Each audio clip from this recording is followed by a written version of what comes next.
Okay, now we all been waiting for. You got all day to talk. Come on up here. The Honorable Mayor Dwain Morrison.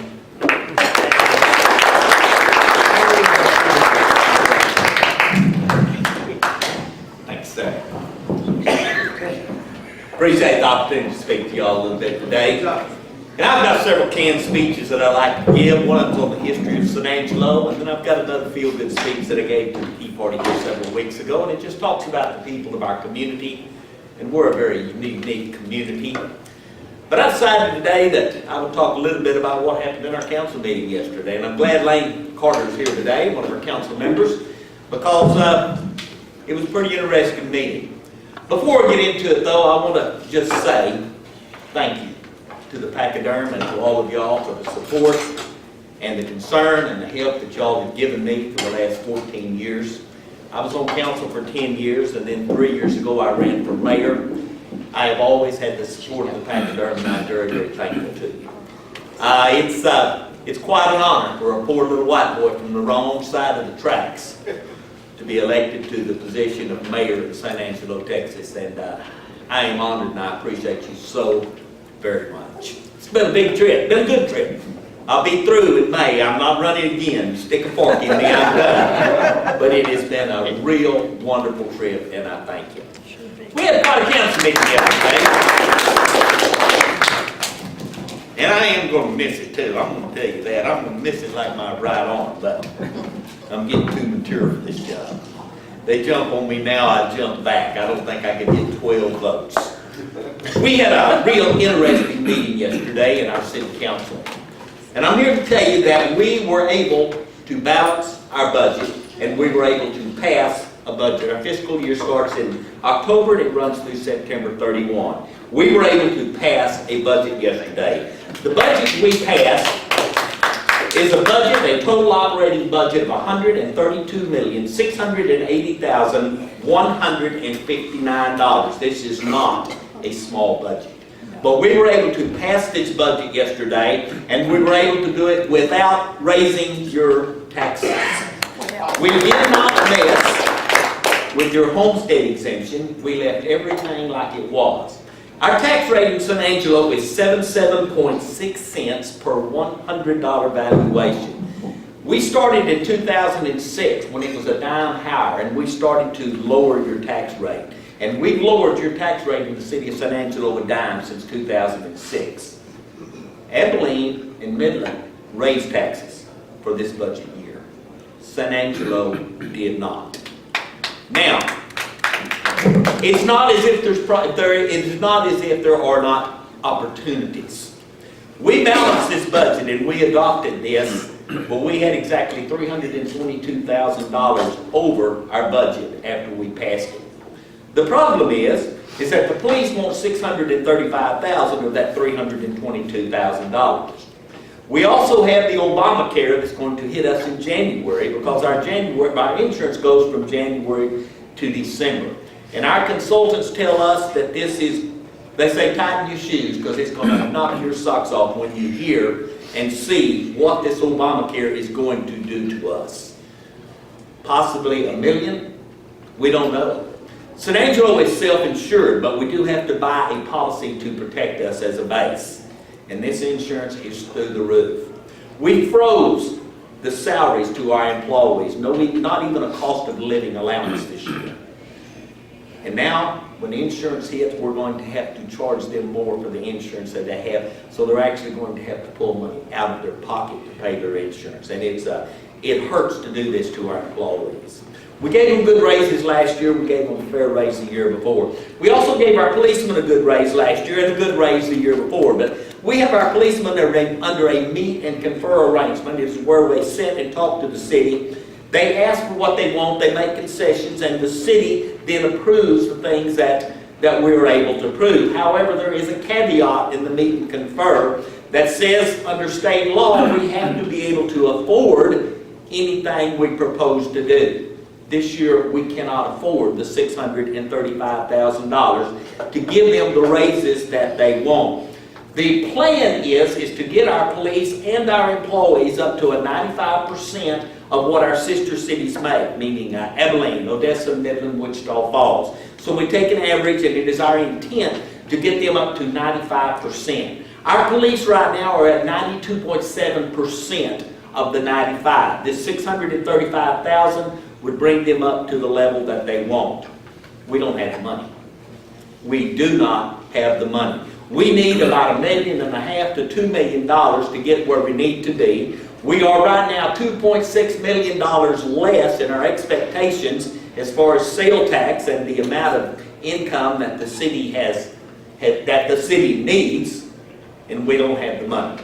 So there's a meet and confer, another conference that we're going on. They will make a decision as to how they want to do this. We do not want meet and confer to die, because if meet and confer dies, we go back to 2013, and it's an entirely different system back there than what we have. So hopefully there will be some patience involved.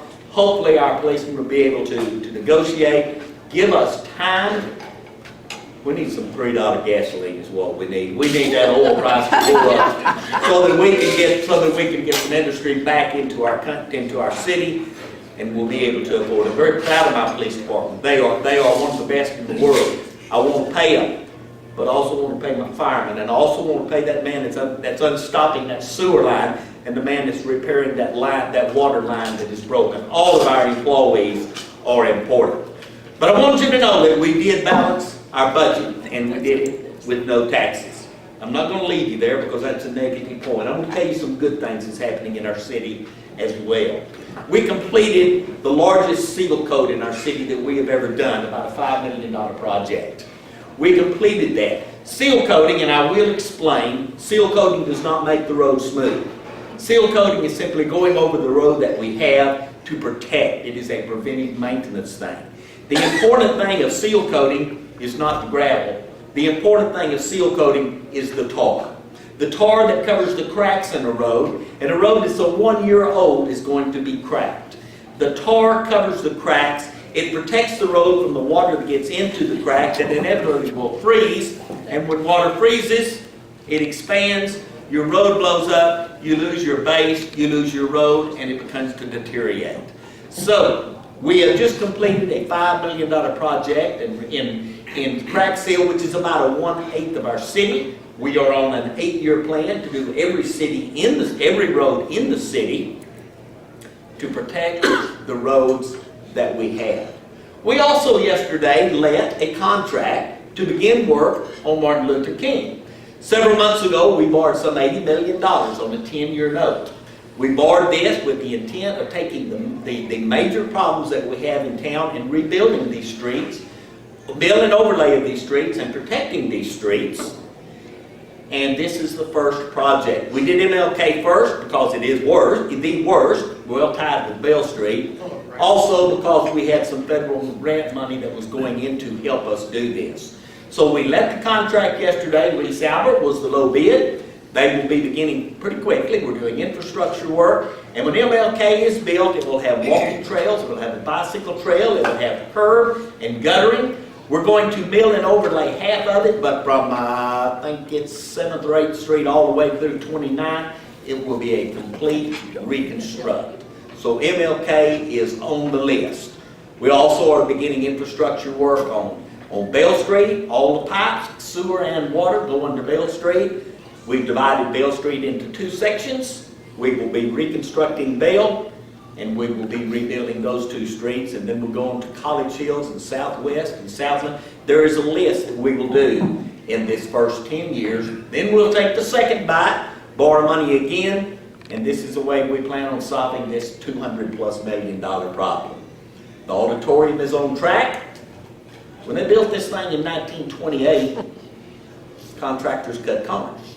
We didn't know that until we began to look at the auditorium to rebuild it and realize that the concrete pillars in the auditorium had no steel in them. And they're cracking, they're deteriorating. The floor had cracks in it that you could step in, and we realized that there's no steel in that concrete. So we're going back with a complete total reconstruction of the infrastructure in our auditorium. We're going back to be historically correct with the seats. We have got money from the Texas Historical Department, a grant. We've got money from independent local donors. We've got some half-cent sales tax, and by the spring of next year, this auditorium ought to be open and running, and it is going to be a beautiful, magnificent structure, you know, detailing and keeping the historical effects from the 1928 building. The Red Arroyo Trail is open.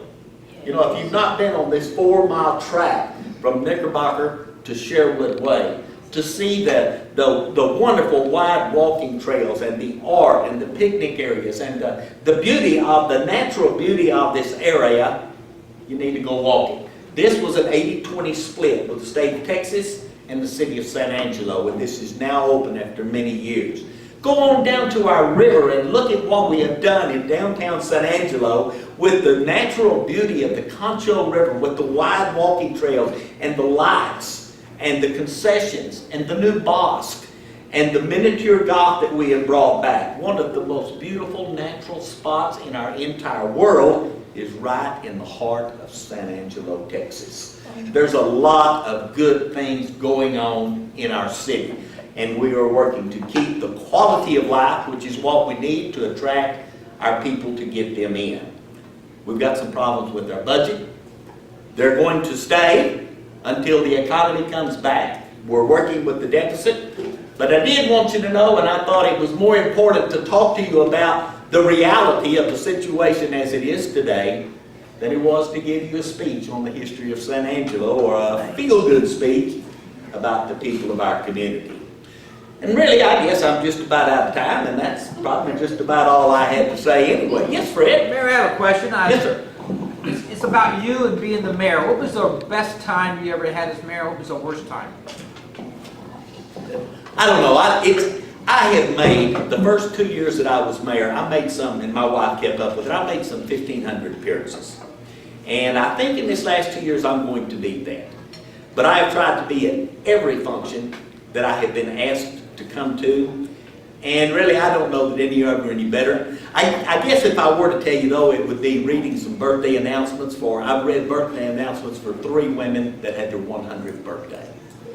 And to go to an area with all of their family around and to be able to read a birthday announcement to a woman that has made 100 years, it really gives you a good feeling.